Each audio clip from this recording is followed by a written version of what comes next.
Paz seja com todos meus irmãos, que a paz do nosso Senhor Jesus repouse sobre todos vocês. Hoje eu estarei falando novamente sobre a Páscoa dos judeus. Aquela que, logo no Egito, Moisés foi lá, matou um cordeiro, passou o sangue no umbral, a morte não passou sobre eles, sobre aqueles que haviam sangue no umbral. Tudo era direcionado para a cruz do Calvário, que é o cordeiro que tira o pecado do mundo, que é o Senhor Jesus. Então, essa Páscoa ela foi dada por Deus para os judeus como fazer todo ano para que eles lembrem que Deus foi tirado, eles foram tirados pelas mãos de Deus, por mãos fortes do Egito. Então todo ano eles matam um cordeiro, tudo direcionado ao cordeiro, né, que é o Senhor Jesus, imaculado, um cordeiro, enfim, fazem a Páscoa uma refeição. Eles comem, se alimentam. Então, aí vem os religiosos e erguem, né? A religião ergue, as denominações erguem uma tal de Santa Ceia. Se você buscar aqui, não existe o nome Santa Ceia. Existe Páscoa dos judeus, a Páscoa, a festa dos judeus. A não ser agora umas bíblias novas que já estão colocando Santa Ceia. Mas é errado, não é Santa Ceia. Você, para que as pessoas dizem, aí ó, tem Santa Ceia aqui, ó.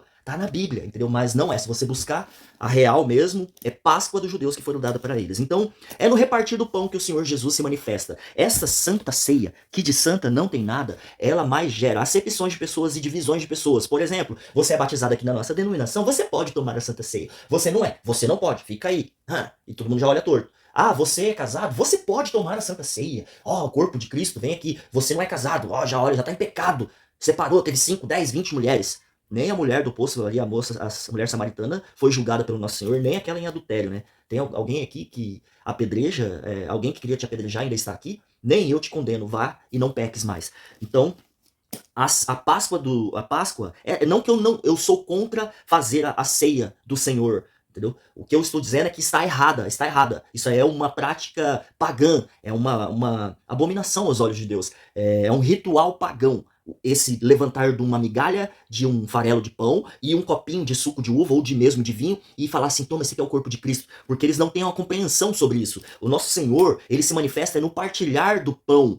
Então quando ele pegou, imagina só, o Senhor Jesus foi lá e saciou a fome de 5.000 almas, João capítulo 6, versículo 4, a Páscoa, a festa dos judeus, estava próxima. Então Jesus, levantando os olhos e vendo uma grande multidão que tinha, disse a Filipe, onde compraremos pão? Mas mais dizia, no versículo 6, mais dizia, para experimentar, porque ele bem sabia o que havia de fazer. Então ele estava experimentando os seus discípulos, o que eles deviam fazer, porque os judeus, eles não eram acostumados, eles não se assentavam com gentios para repartir o pão. Então o Senhor Jesus, ele veio para ensinar isso um pouquinho antes da Páscoa, que é a festa deles mesmo. Então o Senhor Jesus foi lá, no versículo 11, e Jesus tomou os pães, havendo dado graças, partiu pelos discípulos. Falou, agora vocês partem para essa população. E partiu pelos discípulos pelos que estavam assentados. E lá estavam pessoas de tudo que é tipo de nação ali, da região, até de religiões diferentes. Então, é no partilhar do pão. Ele deu graça e partiu o pão. Isso lá em Corinto, fazer isso em memória de mim. A última ceia. Fazer isso em memória de mim o quê? A ceia? Pode ser, é lógico, a ceia sim. Mas é o partilhar do pão. Essa é a chave. É no partilhar do pão. Vamos pegar aqui Lucas, último capítulo de Lucas. Versículo... Aqui o Senhor Jesus já havia sido ressuscitado. Ele estava andando, Maria já tinha visto ele no sepulcro, que aqueles 2 anjos falou assim, está procurando o vivente entre os mortos? E aí ele vem andando com esses 2 discípulos, só que ele veio como oculto. O Senhor Jesus estava como oculto. E aí o Senhor Jesus apareceu para eles e veio conversando, nécios, tardos de coração, para crer, e vem ensinando eles sobre a lei, todas as coisas. E aconteceu, no versículo 30, e aconteceu que, estando com eles à mesa, tomando o pão, o abençoou, e o partiu-lhe e deu. Partiu e deu o pão. Então abriram-se os olhos e o conheceram, e ele desapareceu. Simplesmente ele fez assim, entendeu? Então abriu os olhos, foi no partir do pão. É no partir do pão, no partilhar do pão, que o Senhor Jesus se manifesta. Ele diz, fazer isso em memória de mim, partilhar o pão com o teu próximo. No capítulo de Atos ali, eles viviam em tudo em comum, no partilhar do pão. E o Senhor Jesus diz em João, capítulo 6, minhas palavras é espírito e vida, eu sou o pão da vida. Então, nem só de pão viverá o homem, mas de toda a palavra que vem da boca de Deus. O Senhor Jesus é a boca de Deus. Então, o que eu estou querendo dizer aqui? Quando lá em Coríntios 11, Paulo está dizendo que eles estavam se reunindo não para melhor, mas para pior, é porque eles não estavam esperando os irmãos para repartilhar o pão, para compartilhar o pão. Uns estavam comendo antes dos outros e deixando os pobres com fome. E isso não é discernir o corpo de Cristo, porque o corpo de Cristo somos nós, assim, quando nós nos ajuntamos, nos reunimos em nome do Senhor. Aí ele disse, então é melhor vocês comerem em casa. Não tem descasa para comer? Comam em casa. Porque o Senhor, naquela noite que foi traído, me ensinou. Paulo dizendo, ele pegou o pão e deu graças, partiu o pão e deu. Fazer isso em memória de mim. Porque esse é o meu corpo. O ato de repartir o pão é o corpo de Cristo. E não, imagina, Senhor Jesus vendo essa santa ceia, que de santa não tem nada, mas gera acepções. Você pode, você não pode?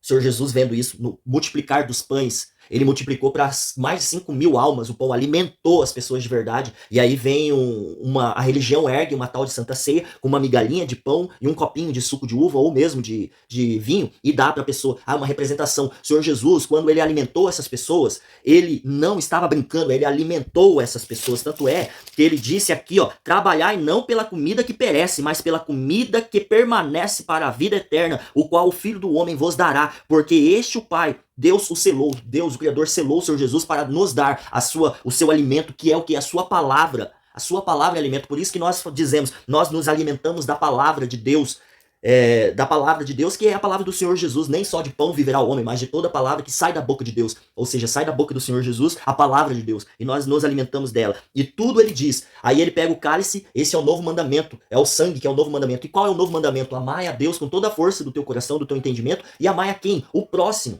Então você partilhando o pão com o próximo, você está amando a Deus, você está amando, porque se o Espírito Santo habita dentro do seu próximo, dentro de você e dentro do seu próximo, objetivamente você estará amando a Deus, repartindo o pão com ele. Como diz o versículo, estou à porta e bato, aquele que abrir, sentarei e cearei com ele. Então você estará ceando, comendo, repartindo o pão com o teu próximo. Esse é o partilhar do pão. O Senhor Jesus, ele se manifesta no partilhar do pão. No partilhar do pão, como está escrito em Lucas, capítulo 24, versículo 30. E aconteceu que, estando com eles à mesa, tomando o pão, abençoou, partiu-lhe e deu. Abriram-se-lhe os olhos. E então os conheceu e conheceu. E tem mais um pedaço aqui, que ele fala aqui, O Senhor Jesus chega depois que ele se é apresentado para esses dois aqui, esses dois saíram correndo, né? Porque imagina, o Senhor Jesus sumiu.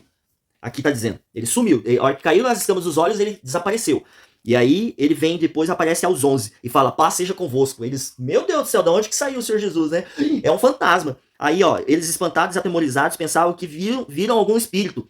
Imagina, né? Também o Senhor Jesus imagina, você vê uma coisa aparecer, você não quer que você fique assombrado, não. Se todos os anjos que apareciam para as pessoas ficaram com temor, e os anjos falam assim, não temas, né? Imagina, aí o Senhor Jesus aparece.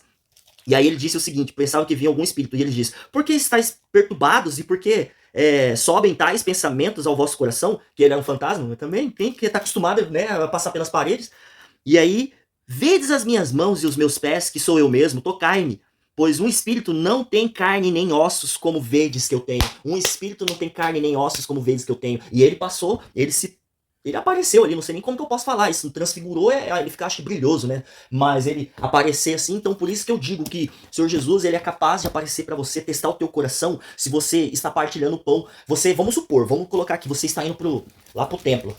Hoje eu vou pregar a palavra de Deus, hoje a palavra vai ser fervorosa, né?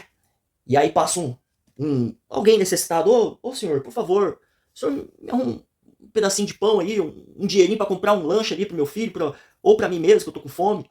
Não, seu desviado, eu vou pra igreja pegar a palavra de Deus, e aí vem um outro, eu tô com o dízimo aqui, hoje eu vou pagar o dízimo, porque a palavra vai ser poderosa. Eu tô com o dízimo, eu vou lá pagar. Aí vem, né, meu senhor, me ajuda aí, por favor. Aí, por isso que eu digo que o Senhor Jesus, ele pode aparecer transfigurado, que nem um mendigo, alguém, testando o teu coração. Aí você fala assim, não, hoje esse dinheiro aqui é pro dízimo, pra sustentar a cadeira, pra sustentar o ar-condicionado, o banheiro, né, pra gente fazer nossas necessidades, o bebedouro pra beber água gelada, esse dinheiro aqui é pro dízimo. Você vai pra igreja se quiser se converter, vai se converter. Falando, de repente, para o próprio Senhor dos Senhores ali. Então, vigia você que dorme, porque o Senhor Jesus, ele se manifesta no partilhar do pão. Que nem ele disse em Mateus 23, se não me engano, Mateus, ele fala para os fariseus, né, que até continue dizimando, mas não omita a misericórdia, a fé e o juízo. Não omita essas coisas. Você pode até levar o dízimo para o seu líder religioso, mas não omita a misericórdia, a fé e o juízo. Antes disso, antes de você entregar o seu dízimo ou entregar ou ir pregar a palavra de Deus, exercita, pratique a justiça divina do nosso Senhor. Que a paz do nosso Senhor Jesus repouse sobre todos vocês. Paz seja com todos.